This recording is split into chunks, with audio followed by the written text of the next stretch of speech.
Bonjour, je m'appelle Dominique, voilà, et je serai là pour vous faire un petit tuto en ce qui concerne le démontage et le nettoyage d'un épilateur Babyliss, voilà. Et j'ai remarqué que, évidemment, en l'utilisant fréquemment, on arrivait à avoir quelques problèmes à l'intérieur de l'appareillage, que ce soit autant du système d'épilation que du corps de l'appareil, voilà, qui se met comme ceci pour l'utilisation. Et évidemment, on va être obligé, une fois de temps en temps, hein, pas régulièrement, mais au moins une fois de temps en temps, de le démonter afin de pouvoir nettoyer l'intérieur, parce que sinon, ben on est bon pour en racheter un tous les 2 ou 3 mois. Quoi. Ou voir, enfin, bon, j'extrapole, mais on va dire beaucoup, souvent. Quoi.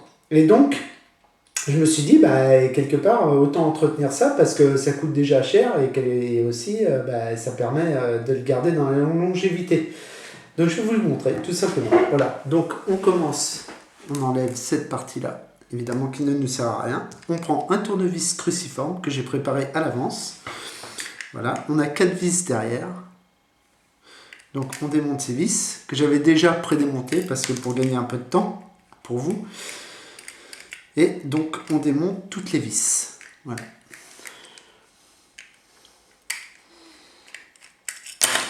Voilà, ça vient très bien évidemment parce que j'avais démonté. Donc il y a ce corps-là, voilà, avec la petite roulette à l'intérieur, qui n'est pas trop sale parce que moi, évidemment, je le nettoie de temps en temps, donc ce qui fait que ça évite d'avoir des problèmes. Là, on voit bien quelque part que il y a quelques saletés. Donc j'avais récupéré une petite brosse. Voilà, toute simple. Après, vous prenez ce que vous voulez. Hein. Ça peut être une vieille brosse à dents usagée que vous ne voulez plus vous servir, heureusement, hein, j'espère. Et là, vous pouvez vous en servir. Là, vous voyez, on enlève ça. Donc déjà, on voit bien que c'est pas très propre. Enfin, c'est pas très propre. On va dire que c'est normal, quoi. Sinon, ça servirait pas. Voilà, donc il y a ça. On nettoie bien ça. Cette partie-là. Voilà, on nettoie tout ça. Donc moi régulièrement je les passe régulièrement je les passe à l'eau quand c'est comme ça. Là c'est simplement que je veux vous faire gagner du temps pour la vidéo, donc je vous fais l'extrait comme ça, mais après évidemment pour moi je le démonte et je le nettoie entièrement. Donc voilà, on nettoie bien. Ensuite il faut tout simplement passer au remontage de l'appareil. Donc le remontage, tout simplement, on remboîte le corps ici. Dans le bon sens, c'est mieux. Et ensuite, on voit bien que là, ici, il y a la petite roulette. Là, pardon, il y a la petite roulette aussi. Ici. Donc, on essaye de les mettre tous les deux du même côté. C'est mieux. Et voilà, on emboîte. On prend les vis. On remet toutes les vis en place. Voilà. 1, 2. Alors, l'idéal, je vous avoue, c'est de ne pas avoir des gros doigts. Parce qu'alors là, c'est vrai que sur ce coup-là, c'est pas. Il y a des fois où ça peut servir, mais il y a des fois où ça ne sert pas vraiment, en fin de compte. Il y a même plus de fois où ça ne sert pas vraiment. Il faut être honnête. Hein. Mais bon. Voilà. Donc, je remonte. Avec de la patience. Ce que j'ai. Pas tout le temps. Voilà. Donc, une fois remonté, cette partie-là est terminée. Voilà, tout simplement. On remboîte. Ah, nickel. Maintenant, cette partie-là. Alors, au début, j'avoue que j'ai cherché et j'ai absolument jamais trouvé de tuto qui pouvait expliquer comment démonter ce corps-là, alors que c'est hyper important, on est d'accord. Donc, vous enlevez ces 2 vis. Les vis qui sont là, moi je les enlève parce que après, vous verrez que ça peut toujours être un peu mieux pour le reste du nettoyage de l'appareil. Donc on a 2 petites vis minuscules. Donc je vous demanderai de bien prêter attention à ces petites vis, de ne pas les perdre, parce que évidemment, là, celles-là, il faudra les retrouver. J'ai trouvé un moyen de ne pas abîmer la carcasse du Babyliss. Parce qu'il faut savoir que ici, c'est juste emboîté. Donc si on y va avec un tournevis en ferraille, obligatoirement on risque de l'abîmer. Hein.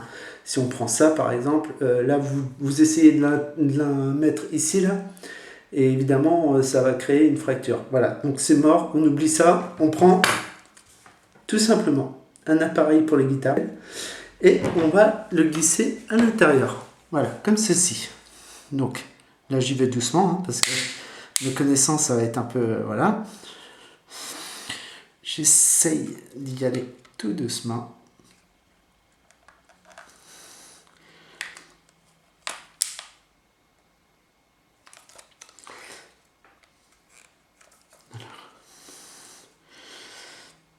Voilà.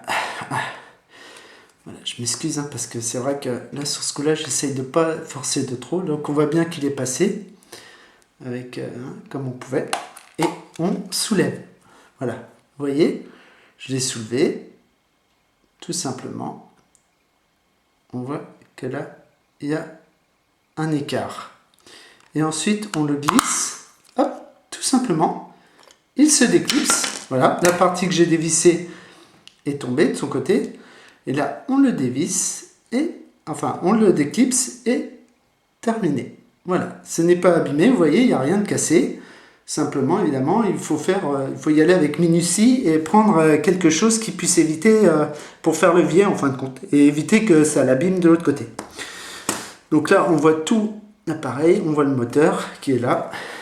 Donc le moteur, bon ben là, a priori, j'ai envie de dire que comme je l'avais fait, il n'est pas trop sale. Donc on le vérifie quand même. Là, vous voyez, hop, ça va. C'est pas sale. Donc, en général, on brosse, c'est ici, là. Ici, il y a tout le temps une accumulation. Donc là, ça prouve bien que la dernière fois que je l'ai fait, c'était efficace. Hein, parce que là, ça n'a pas remis de saleté depuis. Voilà. Donc, on le remet en place, tranquillement. Voilà, on remet tout en place, comme ceci. Vous voyez, là, l'appareil est là. Là, on voit quelques déchets. Hein. Je les enlève.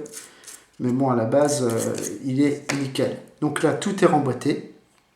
Vous voyez, le système, la petite lumière témoin, tout est en place. Donc, on regarde ce corps-là. Là, c'est pareil. Bon, c'est pas trop sale. Pour être honnête, voilà, ça ne salit pas super vite, heureusement. Mais ce qui est bien, vous faites une fois par an. Suivant l'utilisation, c'est clair. Après, c'est toujours pareil. Hein. Plus on l'utilise, plus évidemment, ça va être compliqué pour lui de rester propre. Mais si vous le faites une fois par an, on va dire, ça peut faire. Ça le fait, quoi. Donc voilà, là, on a la carcasse qui est propre. On a celle-là qui est pas trop mal. Voilà. Et on remonte le tout. Donc, évidemment, pareil que dans le sens inverse. On voit la petite lumière est dedans, tout est dedans, voilà, c'est nickel.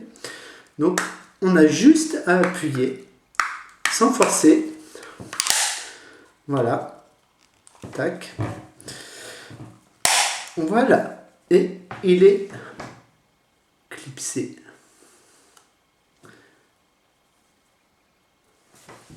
On remet le petit capuchon qui va bien. Alors, lui, c'est pareil. Bon, voilà, il faut y aller, hein. Vous y allez. Vous verrez, il y a un petit clips, mais ça se met, voilà. Quand on est vraiment, quand on a fait attention, on y va minutieusement et logiquement, voilà. Il n'y a aucun souci. Franchement, il faudrait vraiment y aller avec un marteau pour casser ça, quoi. Voilà. On remet les deux vis. Alors, les deux petites vis, pardon. Les deux petites vis que je vous ai montrées tout à l'heure. Voilà, je la reprends sur le bout du tournevis et on la remet. Voilà, hein, c'est ici. J'espère que vous voyez bien hein, parce que je sais que j'ai pas des doigts de fée, hein, ça c'est clair, sinon ça se saurait.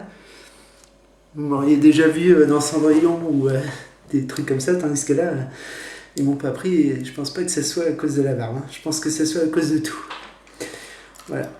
Donc là, on y va.